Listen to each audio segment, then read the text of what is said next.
Horse farm today. Horse farm. This is Jill.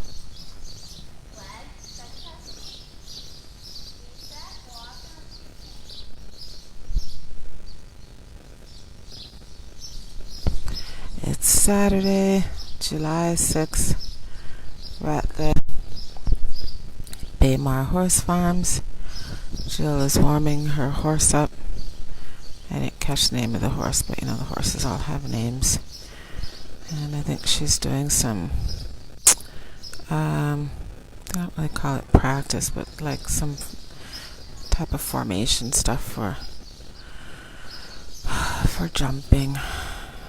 She's been learning the rules of the road, tricks of the trade for jumping for a while now.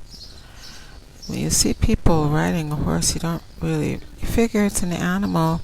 All you have to do is lead it in the right direction. It'll do what it's supposed to do. But shockingly, that's really not how it works. You have to really figure everything out for how many paces the horse makes before it gets to a jump, when exactly it's going to start lifting up to jump, how many paces in between the jumps.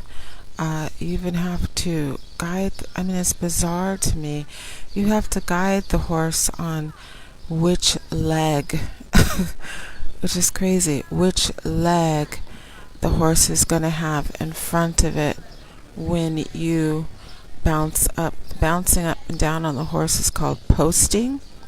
So as you bounce up and down, you have to be like in sync with the horse. So I forget what they call it because obviously I don't do the horse riding, but as the left front leg goes forward, you bounce up, and every time the left front leg goes forward, you post up. So it's quite a science to it. You hear the teacher counting 1, 2, 3, and then she squeezes with her legs as the horse goes up. So she times exactly when the horse jumps over that jump. It's amazing to me the kind of science that they have. It's quite a sport. You think of sports as just people are very athletic, but it's actually not the case, because all sports, if you really analyze them, like even my son, he does boxing, my youngest son, he's 11. He goes to a gym run by the police station. It's one I forget what they call it, in Middletown, and even boxing, which looks like just people get into a ring and punch each other out. There's a big science behind it, jabbing and the combinations and how you're going to approach an individual fighter. So it's there's no sport that's just purely brawn. Tennis, I used to follow tennis avidly. I've been to all the major tennis tournaments. I've been to Wimbledon, to the French Open, I've been down to the Australian Open, and of course the US Open a gazillion times years ago.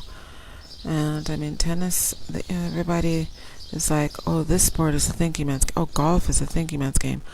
All sports are a thinking man's game. I can't think of a sport where you just have like a dummy go out who's strong and is able to do well in that sport. Football, soccer, tennis, golf, basketball,